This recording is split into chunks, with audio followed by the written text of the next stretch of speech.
Okay, we will start then. So I'd like to call to order this Committee of the Whole meeting for February 22nd and ask if there are any late items.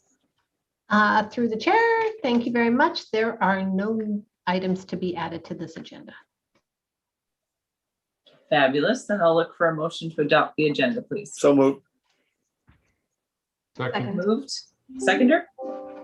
Thank you. Any opposed? Great. So then looking for a motion to adopt the prior minutes. That would be from the February 8th Committee of the Whole meeting. So moved. Second. Moved. Seconded. Any opposed? That's carried as well. And then straight into business arising out of prior minutes. So we'll start with the zoning bylaw 1380 proposed housekeeping amendments. And we have the Director of Development Services to present the attached report. Thank you, Madam Chair. Please and thank you. Thanks. I'll just share my screen here. All right, so this is a follow-up from previous Committee of the Whole meeting. So it should be quicker this time around. I won't bore you as much. All right, so just going through here, the proposed housekeeping amendments for zoning bylaw 1380. The purpose of this report is to present various proposed housekeeping amendments to zoning bylaw 1380 for feedback from the Committee of the Whole prior to preparation of the bylaw for first and second reading by council. So what I'll do is the same as last time. Some of them will be ones where there wasn't much discussion from the previous meeting, so I can sort of scan through those quickly. So being the first one is the bulk petroleum sales and storage. Was there any further follow-up regarding this item?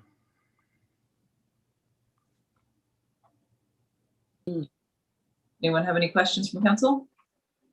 Doesn't look like it. All right, thank you. Nope. A proposed amendment is section 4. So previously, staff had recommended that the entire section be removed. And one of the council members has suggested that just the reference to liquefied petroleum gas being prohibited, remove that one. So that's what we've done here. So the reason why is under this existing section, businesses such as the car wash would not comply as it has the above ground propane tank. This section is preventing the bulk propane business from operating within the town as previously mentioned. And these types of businesses are inspected through Technical Safety BC, which places less onus on the town. So is there any discussion on this section? Doesn't look like it. All right, moving along. Recreational vehicles.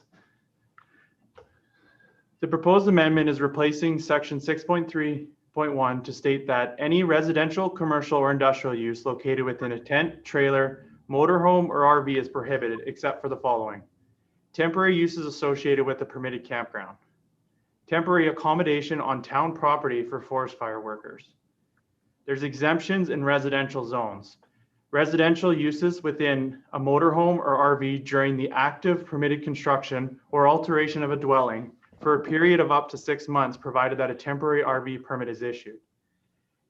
And an exemption is temporary accommodation within a motorhome or RV for a maximum period of 7 consecutive days and a maximum total of 14 days annually.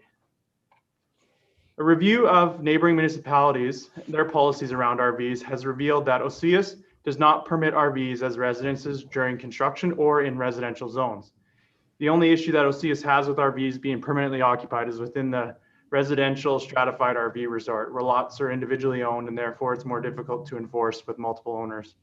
The city of Penticton does not allow RVs in any of the situations mentioned above, besides campgrounds for a maximum of 8 months. There are very few campgrounds in the city as is, and the permanent residency has an impact on vacancy. So I'll just go back to the previous slide and kick off the discussion about RVs. Any questions from council or comments? Councillor Grice. Thank you, Madam Chair. I would just comment that I'm actually really happy with the changes that were made here. I think maybe there was some concern voiced at the last meeting that this would be taking away from our campgrounds or hotels, but I kind of feel like the people that are going to make use of letting their, in-laws stay in their driveway for a week, we're probably doing it anyways. So we're just sort of sanctioning what was likely happening. So I'm happy with this. Thank you. Thank you, Councillor Grice. Any other questions or comments?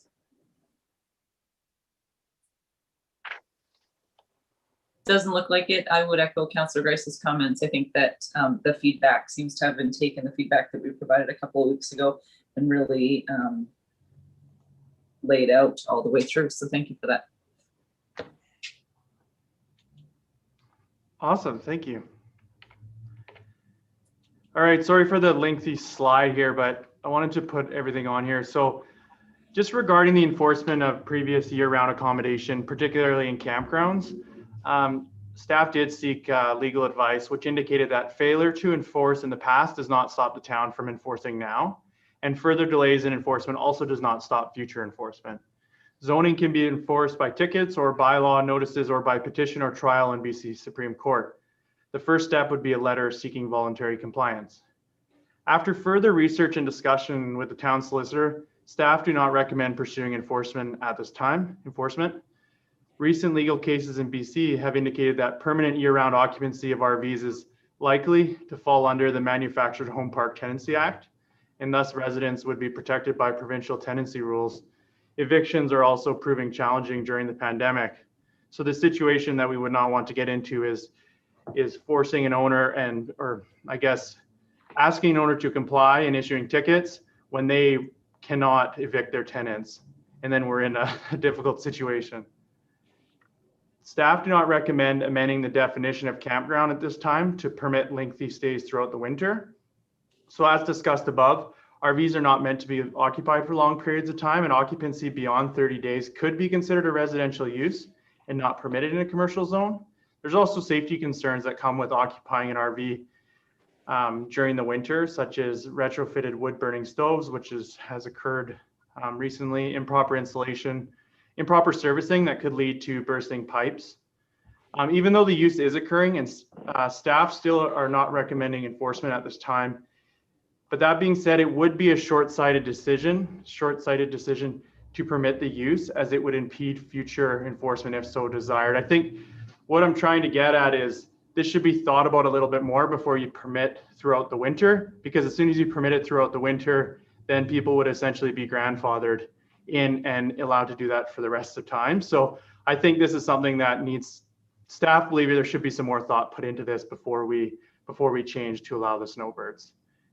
That's about all I had on this one. So I'd be happy to hear the discussion. Thank you. Awesome. There's some hands up already. So we'll start with Councillor Schwarzenberger. Thank you, Madam Chair. Through to the Director of Development Services, is there any thought on your end to differentiate between a recreational vehicle and like a park model, which is in a campground that doesn't have any wheels on it? Basically, it's meant to sit there, and whether that is an infringement or that they should hook up to sewer and pay separate sewer and water, or what are your thoughts on park models in RV parks? Thank you. Sorry, through the chair. When you talk about park models, what are you referring to, and are there any in town in Oliver? I'm sorry, I'm just a little bit confused as what a park model is versus an RV. Basically, a park model, as far as I know, is a unit that doesn't have any wheels under it. It's semi-permanent. I mean, it could be taken away, I guess. It was brought there in the first place somehow. But I know the campground at the north end of Tuckalnewit has a couple of park models in it. And if you go to Osoyoos at all, there's lots of park models on their strata units. Mm. Yeah, no, I'm not sure really. I'd have to research and think about it a bit more. Okay, thank you. CAO? Thank you. Through the chair to the Director of Development Services, I do believe that Councillor Schwarzenberger is referring to like mobile home parks, those units that go in there. Are they the single wide ones or the? No, actually, they're different, Kathy. Okay. And I heard Councillor Mattis's voice, and he's up next on the list. Thank you. Yeah, they're different in the sense that they are basically the same as a travel trailer, except they have no wheels underneath them. So they're much smaller than a single wide, but they are a complete unit. All I was going to bring up, and it's good discussion. It certainly probably requires a whole meeting in itself for council to talk about this, but we should put on the list of things to think about is the sewage and water charges for those parks. Now, water would be metered, but sewage, when you've got a park where in actual fact, even though they're breaking the rules and are there year round when they're not supposed to be, maybe there's sewer rate for all of those units as opposed to a single rate for the park should be considered. That's it. Thank you, Councillor Mattis. And Mayor Johansson. Thank you, Chair. I just was just trying to wrap my head around just exactly what we're talking about here. Just going for a walk the other day down by Tuckalnuit at campground there. There's probably 10 units that are people that are living in them, at least for the winter time anyway. Seems to be sort of a campground that's maybe not set up for that kind of permanent residency as much as the one up by Bilo, that campground that's up there, or that seems to be more of a long-term with newer units and sort of set up to allow people to stay there for months on end. Is that what we're talking about, is potentially not allowing permanent residency or residency for 6 months at a time? Just trying to understand That's what we're talking about.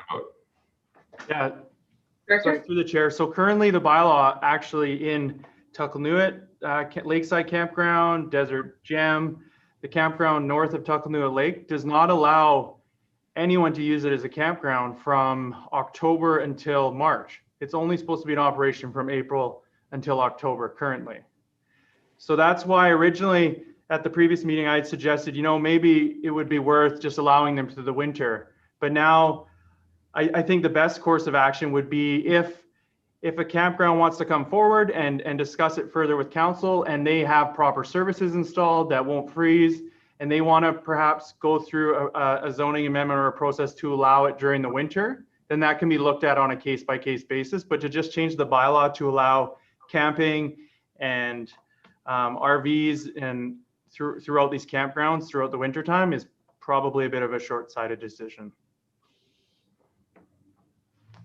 Thank you, Director. That clarifies a few things. Thank you. Okay.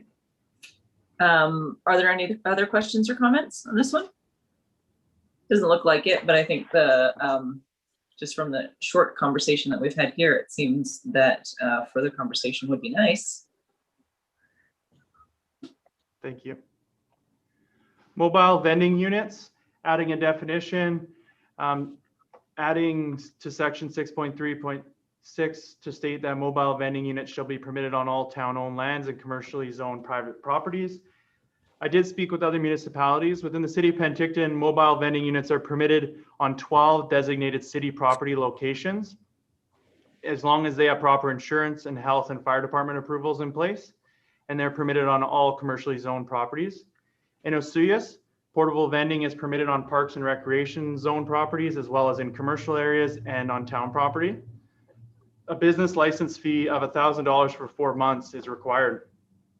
In both Penticton and Osuyas, a business license is required with no other forms of permitting and approvals. For this reason, staff recommend that Oliver remains competitive. The fees and charges bylaw should be amended in the near future to add an increased fee for mobile vending units. Currently, these businesses are charged only a seasonal fee of $50. Thank you. Thank you, Director. Councillor Forsenberger. Thank you, Madam Chair. Through to the Director of Development Services. Yeah, I think Oliver should. We could up our rate, but I don't see going to $1,000 as I think that's just basically too much. I think we should be somewhere around 500, if that.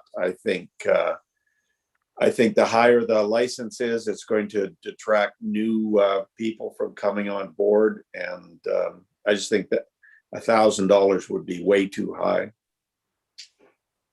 Thank you. Thank you for your comments, Councillor Schwarzenberger. Councillor Grice?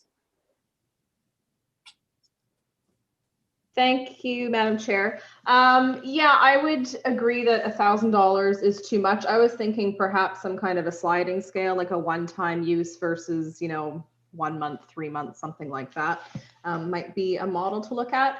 And also to keep in mind too, I'm just thinking about an organization in Penticton, the Friendship Center, and they have kind of an outreach food truck. And I think our local, the Oliver Mission Society, our outreach organization, I don't know how far away they are from this, but that's sort of one of their goals is to have a food truck, I believe, as well. So perhaps for there to be some room, if it is a social services organization, like an actual nonprofit society or registered charity or something like that, for the, maybe there to be a little bit of room in the fees to accommodate them. Those are my comments. Thank you. Thank you, Councillor Grice. Councillor Mattis?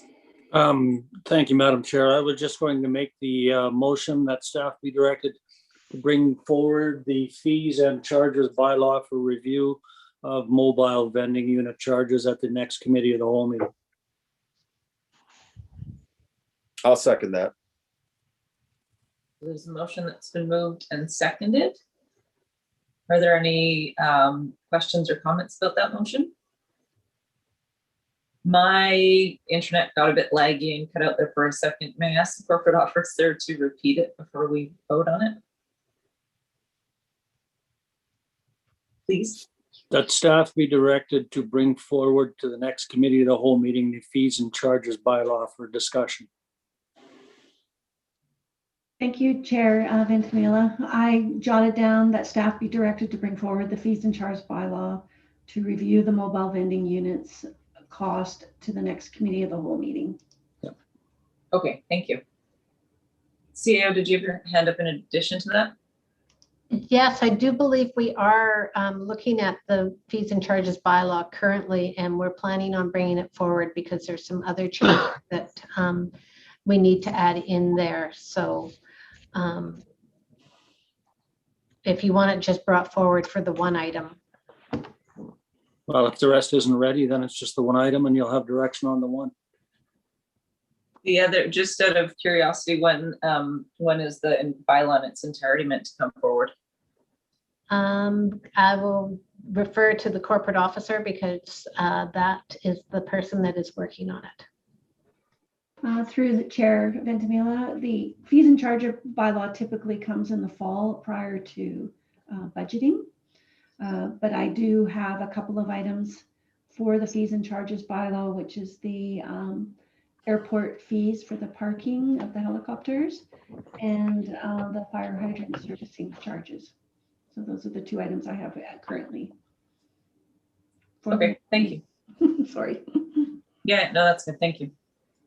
Are there any other questions or comments about the motion on the floor?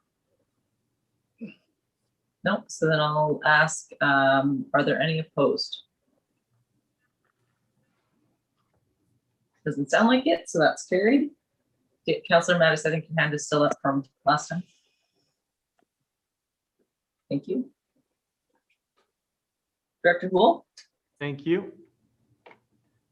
Okay, moving along, antennas, exempting antenna designed and used to receive radio and television signals in their supporting structures from height restrictions, provided that Industry Canada guidelines are followed. The Radio Communication and Broadcasting Antenna Systems Guideline from Industry Canada has been attached to the report, which has exclusions from land use authority and public consultations listed in section 6. These include new antenna systems less than 15 meters in height, modifications to existing antennas, etc. Staff reached out to Industry Canada in regards to the possibility of requiring building permits for these structures. And the response was that the regulation falls within federal jurisdiction and cannot be regulated by the town. And as the antenna in question, which I'm sure you're aware of, was constructed, staff did have concerns with the same issues brought up by the mayor at the previous meeting, which was what happens if the tower falls? How is it secured? And Industry Canada basically said the town does not have the authority to require building permits for these structures.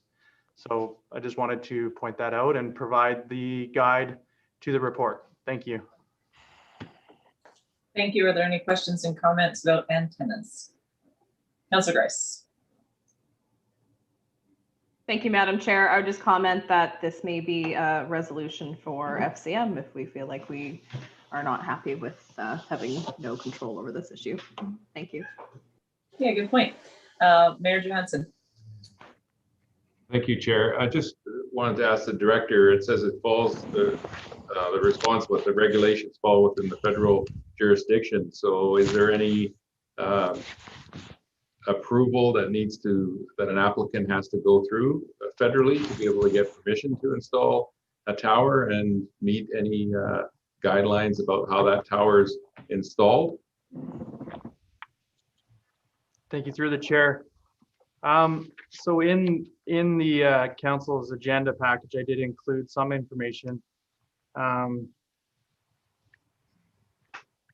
mean, I'd have to read through, but my understanding is that they do go through a process with Industry Canada.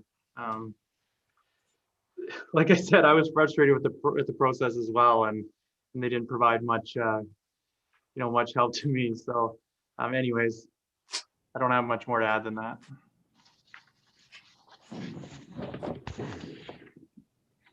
Okay, thank you. Thank you. Not sure if that answered the question or not. Well, I guess it doesn't quite answer the question. It's regulated by another agency, but what does that really mean? Do they have to apply for a permit to install one? That's one thing. And who, as far as the construction of a tower, how is that regulated? I got to believe that's regulated somewhat, because it's one thing to put a small antenna on your house as opposed to putting up a very serious tower structure and there not being any guidelines that need to be followed. The one that is close to where I live looks like it has been installed. It is a proper tower. It looks like it has a really robust structure. I know that the tower moves around with the wind, so it's not just a simple little thing, but I'm just wondering that I would feel more comfortable if there were some regulations that an owner had to follow, and there was some sign off by a federal authority that it's done properly. Okay, thank you. CEO. Thank you, through the chair. When I'm quickly looking at the document that was attached to the report of the Director of Development Services, and there is a process overview that the proponents have to follow to have it install or modify an antenna system. So there is engagement through that they have to get approval for it. Thank you. And perhaps at some point, we can look at that a little bit further, and as suggested by Councillor Grice, if we're unhappy with the process, bring it forward as a resolution to FCM. Councillor Grice. Thank you, Madam Chair. Yeah, just one kind of final comment on that. I sort of feel like, though, if we, and again, this sort of leads to us maybe writing a resolution, is if it's federally regulated, I mean, what's to stop someone from just going ahead and putting one up? Like, where are the checks and balances there? It's not like with the Industry Canada's, coming and doing spot checks for antennas in Oliver. It would be a little more affirming to know that we had some say over it, or at least, I don't know, maybe we need to report it to them if we have one or see one. I'm not sure. Thank you. Those are my comments. Councillor Radis.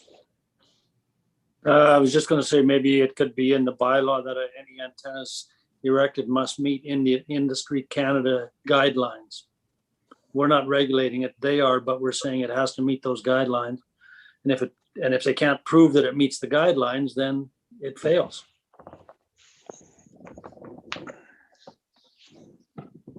Sorry, through the chair, that wording is in there. So the wording says that exempting antennas designed and used to receive radio and television signals, provided that Industry Canada guidelines are followed.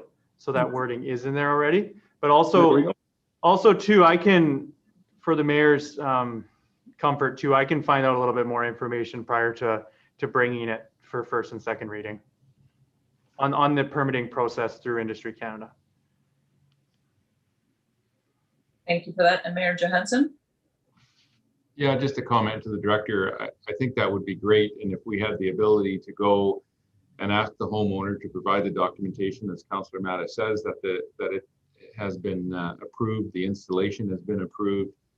I think that puts some onus on the homeowner that at least there's some regulations being followed and adhered to, and provides a bit of due diligence should there be an accident that a tower does come down for some reason. That would be my concern. It may only affect the homeowner, but it'd be good for the town to have a process and follow that process, because it's pretty obvious when these large towers are installed. Not too many of them, but there is the odd one around. Thank you. Thank you, Mayor Johansson. Back to you, Director Houle. Thank you. Secondary suites. Amendment 7 is revising the guidelines for secondary suites in section 6.7. The requirement of a maximum 90 meters squared or 40% was from the building code, and that is now not a requirement. They've also made some changes that makes it easier for people to convert secondary suites in existing buildings to make them legal. The only change from the previous meeting is there's now wording in there that says that the maximum floor area of a secondary suite shall not exceed 50% of the floor area of the entire building. And the amendment also adds some clarity around the fact that it can't be stratified separate from the main dwelling. Any comments? Any comments, Council? I had one, and it's not on the page that you have up right now, so maybe it's upcoming. But it's specifically related to the secondary suites and the carriage houses, and it talks about that they must be connected to sanitary sewer. Yeah. And I was just going to mention that perhaps there should be some wording about sanitary sewer where available, because I know there's places in town where we don't actually have that available. Okay, no, that's a good point, actually. Yeah, I didn't think that. Thank you. Any other questions or comments? No. All right. Back to you, Director. Thank you. Moving along to carriage homes, amending the guidelines to place a maximum of 90 square meter floor area, which already was in place, increasing the height from 6 to 6.5. And in the case of a conversion of an accessory building, allowing the setbacks to be the existing setbacks.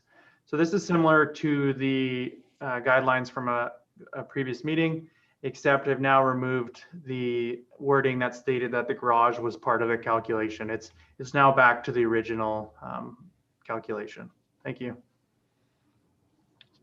Thank you. And Councilor Schwarzenberger. Thank you, Madam Chair. Through to the Director of Development Services.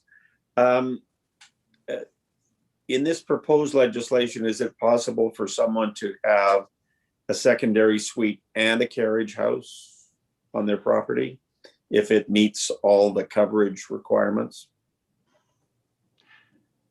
Through the chair, no, it's not possible. In the individual zones that allow a carriage house or a secondary suite, it does show that you can only have one or the other. You cannot have both. Great, thank you. Thanks. Any other questions? Nope. Back to you, Director. Parking space amendments. This is the same as 2 weeks ago. Besides, the only change is the loading space requirement. Previously, it stated that if there was less than 1,000 square meters, you would not require loading space, but that's been reduced to 500 square meters. Thanks. Councilor Mattis. It still concerns me that we would have 5,000 square foot buildings with no loading space. Commercial, industrial, those types of buildings. 5,000 square feet is quite a large building. I believe that there should be a provision in there for a loading space. And at this point, we have none. That would mean that most of our buildings down in the industrial park wouldn't require a loading space. I think that's a mistake. I said that last time. I think when it comes to, I totally get the loading spaces when it comes to residential, totally support those changes, but I think in commercial that it should have been left exactly as it is, that there would be one space required. Thank you for those comments, Councilor Mattis. Are there any other questions or comments? No, Director Houle.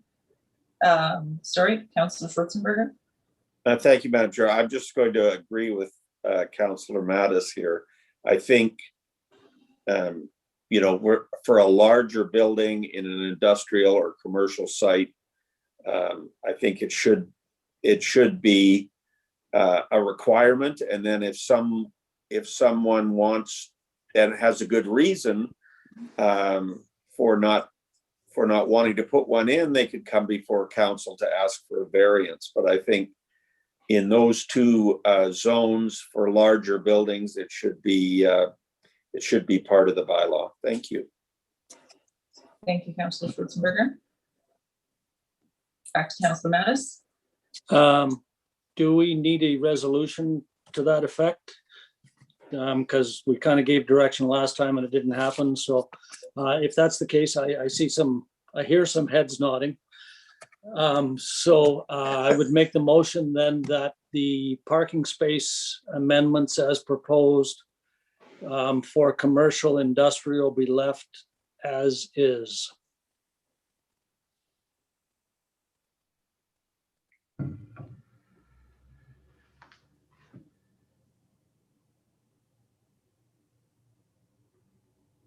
Okay, and for clarity, as is means unchanged. Unchanged. So there's a motion on the floor. Would anybody like to second that motion? I would second it, but can you, I'm sorry, I can't read my screen here. Can you tell me what unchanged means? What does it say now? I cannot, but I'm hoping that the director or the corporate officer can. Yeah, I can't really close this screen to look at the zoning bylaw that I have open on the web for some reason. Well, maybe I can actually. Yeah, here we go.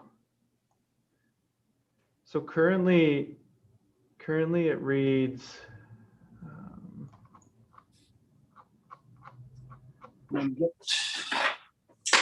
sorry, 1 second.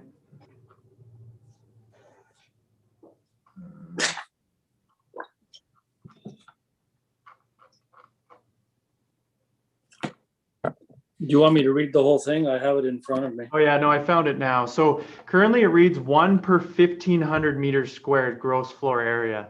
So the reason why I wanted to make it clear was because if you go by the assumption that it's required no matter what, then does that mean that residential is 1 per dwelling unit? So now a single family house and a duplex and they also need a loading space? So No, we were talking about the residential is fine. It was only the changes to the commercial industrial.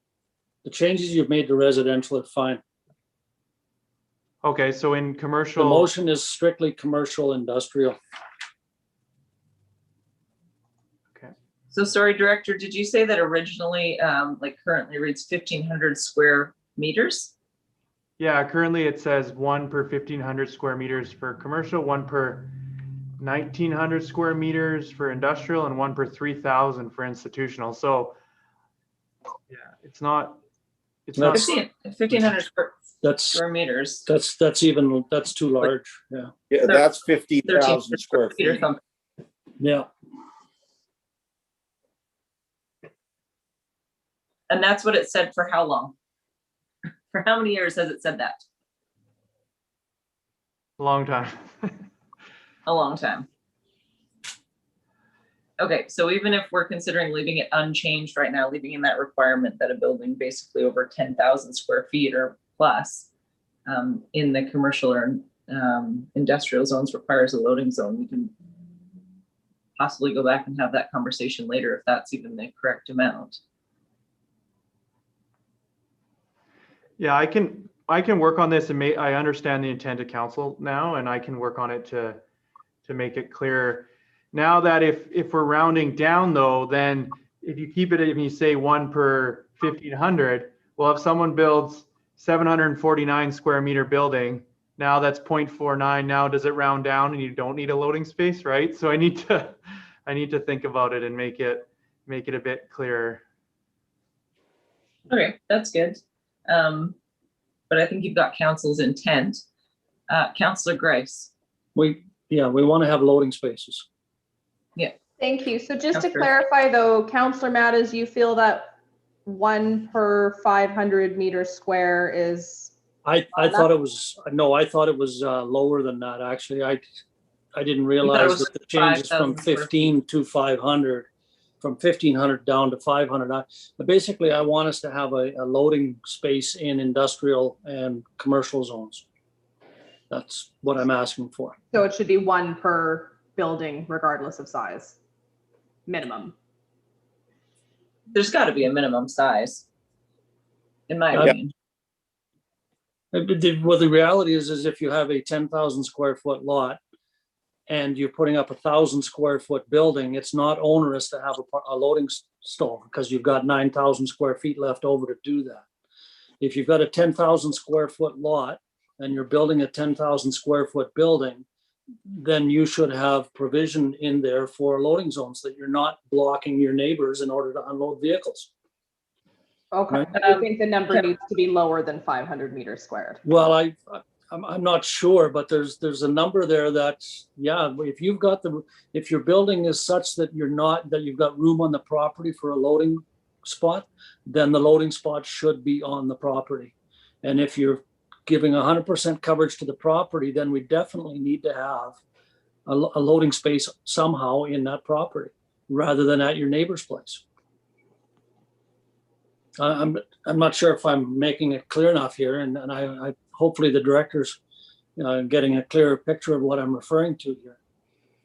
But basically, it's a case of in our commercial zones in downtown, if we're putting up new buildings, do we really want to have trucks parked on the street unloading, or do we want them on the property unloading?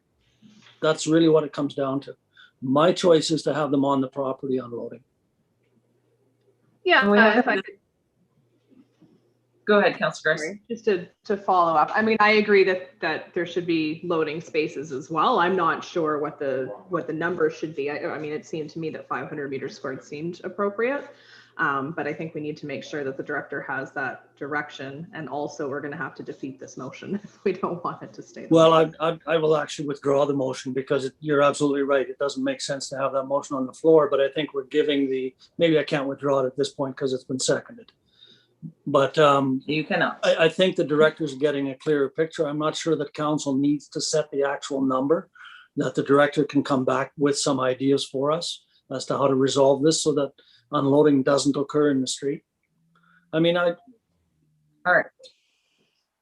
I was just going to say, Councilor Schwarzenberger's patiently had his hand up through this back and forth for a while.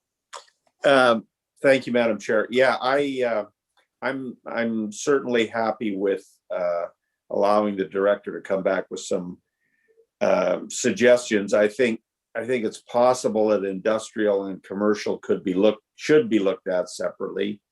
absolutely. Just because of how it works. I mean, downtown, all those businesses that are on Main Street that cover 100% of their lot, they unload by the street or in the back alley. So it's, is that giving them an advantage and we're disadvantaging a new construction because they have to provide a loading zone? I don't know. So I think there's some more thought that has to go into this. Thank you. Yeah, just to add, I can come up with something. That's the first thing that came to mind too was, a downtown town center zone, do they need a loading space? And they cover 100% of the lot, right? So many zoning bylaws is actually based on the type of commercial activity or the type of industrial use that requires a loading space, but I don't know if I'll quite get that detail, but I can definitely look into some different options to bring forward. Perfect. Thank you. That sounds like it'll work. And I think you get to move on. There's no more hands there. No, we have a motion on the floor that needs to be Yeah, the defeated. Oh, sorry. Thank you for the reminder. So we have a motion that's been moved and seconded. Could we get it read back, please? Because it's not on the screen in front of us. Yes, and I did tweak the wording just slightly. That council directs staff to abandon the proposed commercial industrial parking space amendments and to leave the loading space requirements as currently outlined in the zoning bylaw. Okay. So to be clear, if we want to continue, as far as I understood, so for my own clarification, if we want to continue with this conversation and to have the director bring back other options, not necessarily the one that exists currently in the bylaw right now, then we need to defeat this motion. Correct. Okay. So are there any questions or comments about the motion? Then I'll call the question. Are any opposed? I'm Opposed. opposed. So it sounds like council is unanimously opposed. Okay, Good. moving on. Okay, moving along. This was the amendment regarding vacation rentals. I know that Councillor Vientimilla, you had some questions last time regarding a temporary use permit process. Do you still have any questions around that aspect of it? I believe that was the only question that was brought up last time. No, not specifically. We did talk about it a bit last time, but thank you for asking. Okay, so we'll just move along. Town center dwelling revisions, replacing section 13.1.9 of the town center zone. It's basically just clearing up the language around permitted uses on the ground floor. So minimum floor area of a dwelling unit shall be 45 meters squared minimum. Dwelling units and all other residential uses shall be located above the first story of a portion of a building with a frontage to Main Street or Station Street. Dwelling units shall have separate entrances from the exterior of the building and shall not share a common hallway with any commercial use. Where a residential entrance fronts onto Main Street or Station Street, said entrance may not exceed 3 meters in width.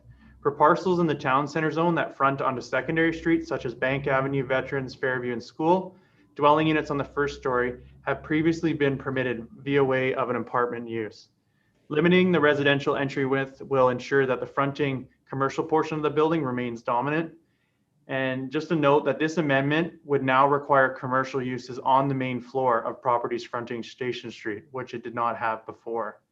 And just a comment, I was speaking with one of the councilors earlier today, and dwelling units shall have a separate entrance from the exterior of the building and shall not share a common hallway with any commercial use. That sentence has been in the zoning bylaw for a long time. And I spoke with our building official and they stated that commercial and retail use on the ground floor and the residential use on the second floor and above in a mixed building could have a common entry. So there could be a common entry from a building code perspective, as long as there's a fire rated vestibule right at the entrance. So you'd come in, the entryway would be fire rated, you go up to the residential use or into the retail.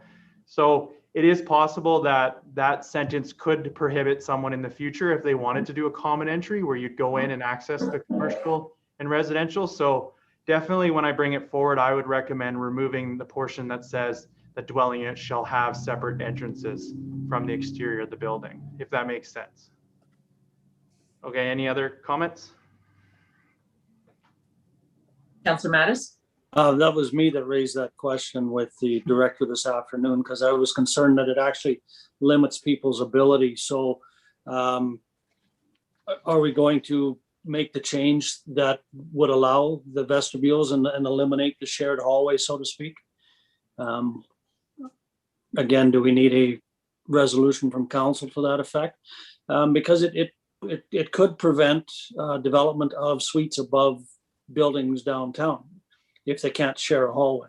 And I know that as well, there are existing buildings that do share a hallway from commercial to residential. So I appreciate the director looking into this for me this afternoon to find out that it's covered under the building code and there's really no need for council to regulate it.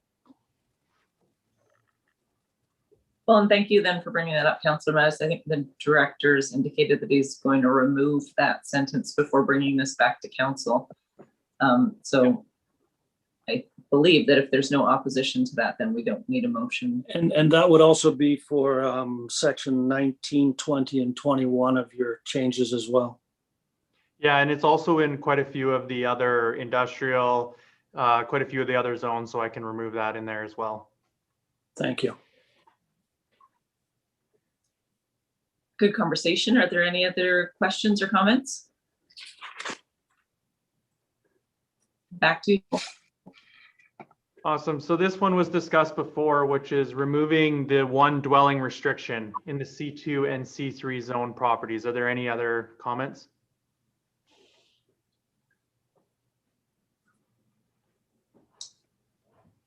Doesn't look like it. Okay, moving along. Section or Amendment 19, revising Section 14.210, which is the dwelling unit regulations of the C2 zone. This amendment is similar to the regulations identified in the previous one that I just spoke to, with the additional provision that a dwelling unit cannot be built without a permitted principal use.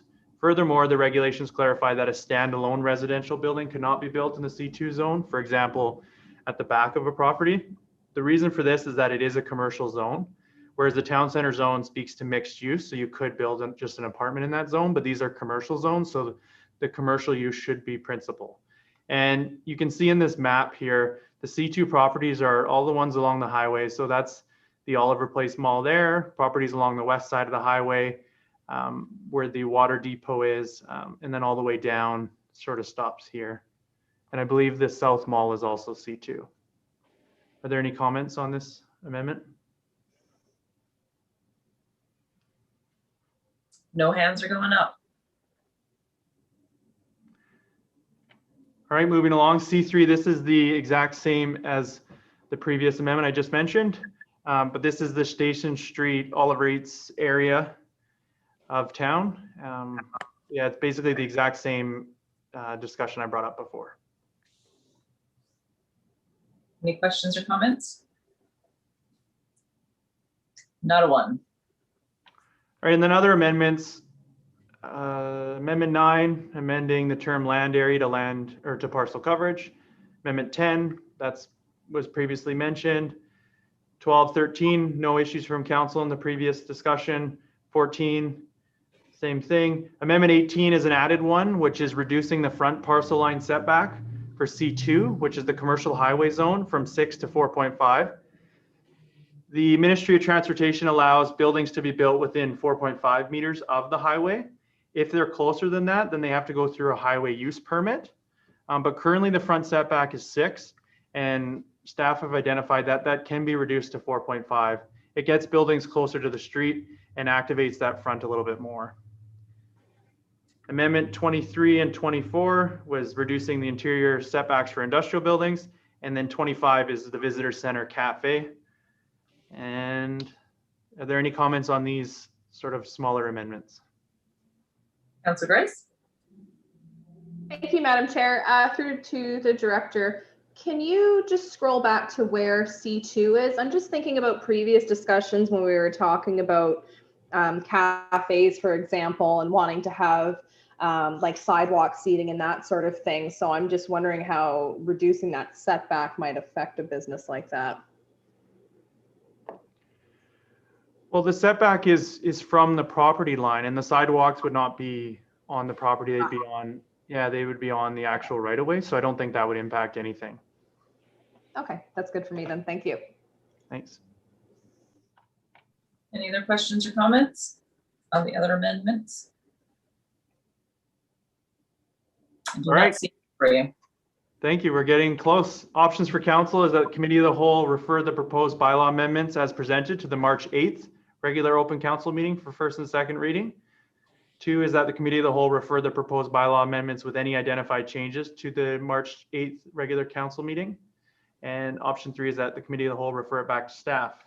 With that, the staff recommendation is that the committee of the whole direct staff to prepare the proposed bylaw amendments as presented in the report dated February 22nd, 2021, and that the bylaw be brought forward to the March 8th, 2021 regular open council meeting for consideration of first and second reading. Thank you. Councilor Grice? Thank you, Madam Chair. I'd actually move what the second option was, as we've made amendments in this meeting. So I think we need to I would second that. identify changes. Okay, so option number 2 is that the committee of the whole refer the proposed bylaw amendments with any identified changes to the March 8th, 2021 regular open council meeting for first and second reading, which has been moved and seconded. Councilor Mattis, do you have a question? No, I was seconding and moving. Okay, excellent. I like seconding and moving, that's good. Any other questions or comments about the motion then on the floor? Seeing none, I'll call the question. Any opposed? None opposed, so that passes. Moving on, well, thank you, Director, Thank you. for that nice long business arising out of prior minutes. So moving on to water matters, F1 is fire hydrant servicing policy. Over to the corporate officer, please.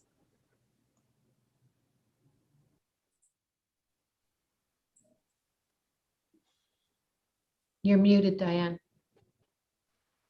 Yeah, I'm still playing with my screen too. Can you see that, or does it look kind of goofy? Looks kind of goofy. Yeah. Your thesaurus is up.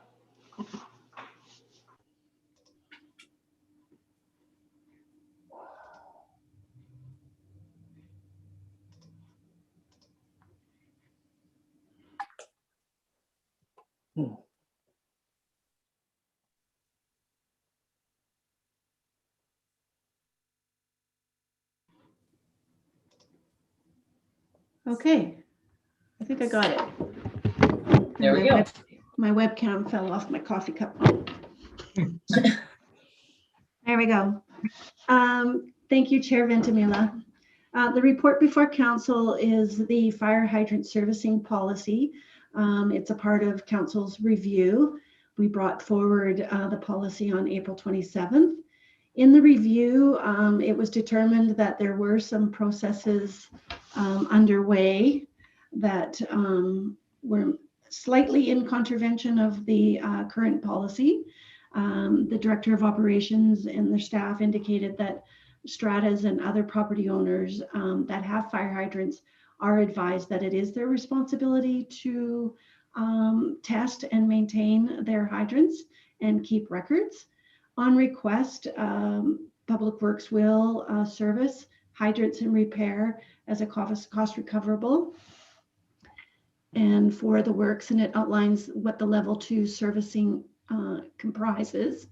And the cost at this time is $175 per hydrant, and but that is under review. The hydrant owner does receive a report of the servicing date and lists what was done to the hydrant and that it's in good working order.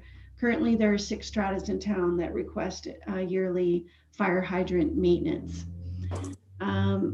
It is noted that these private hydrants are connected to the town's water system and that they should be flushed and serviced once a year, as there is a buildup of sediment on opposite ends of those water lines.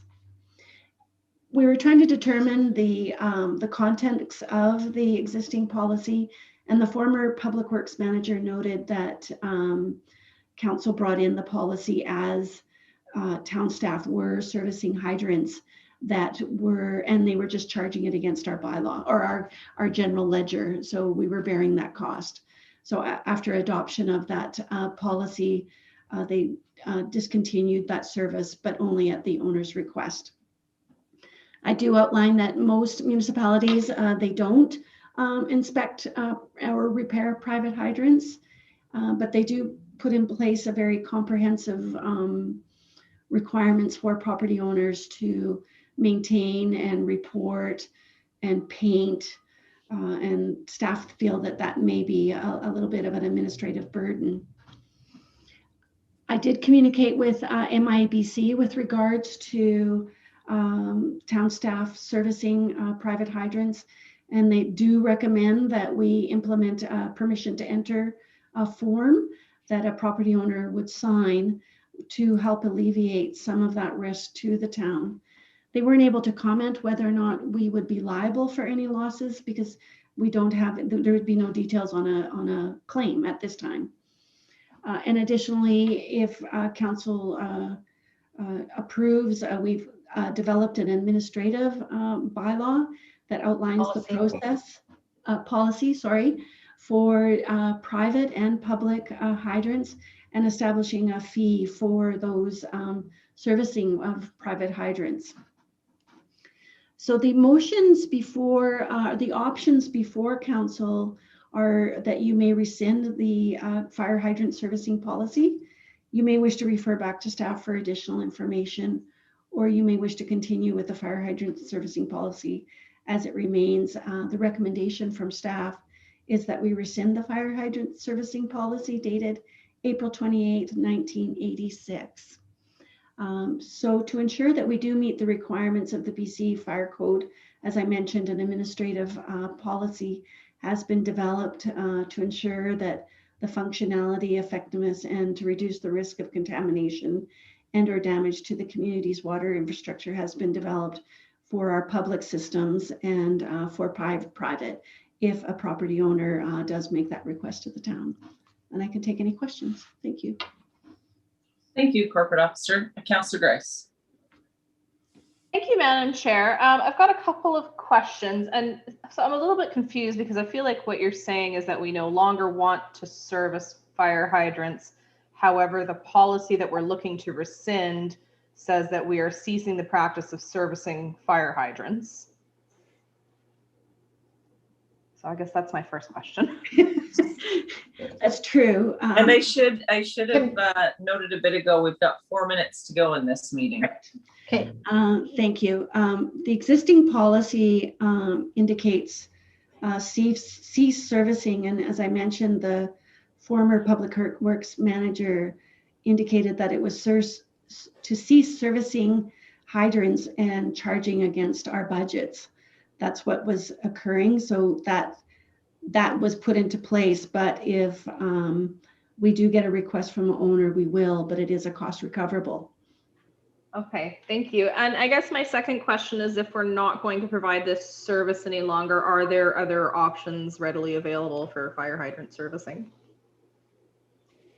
Can I answer that, please?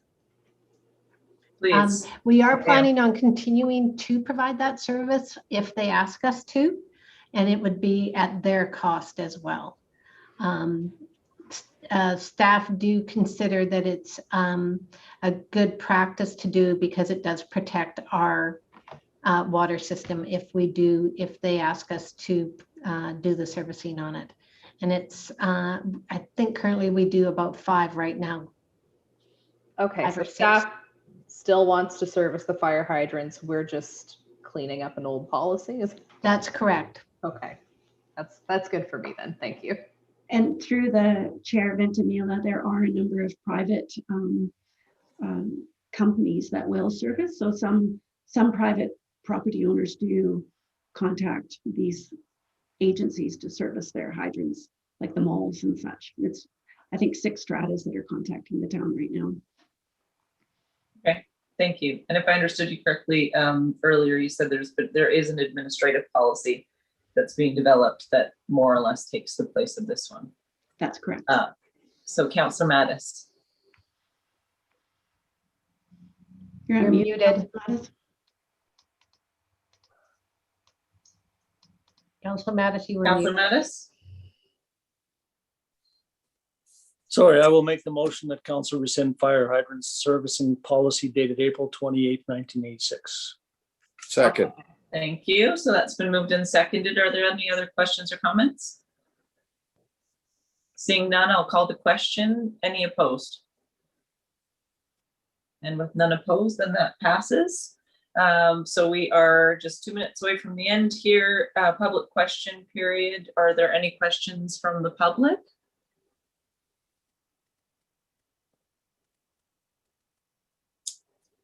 Going once, going twice. Okay, so I'll look for a motion to adjourn, please. So moved. Second. Moved, seconded. Any opposed? Thank you. We're adjourned. Just in time.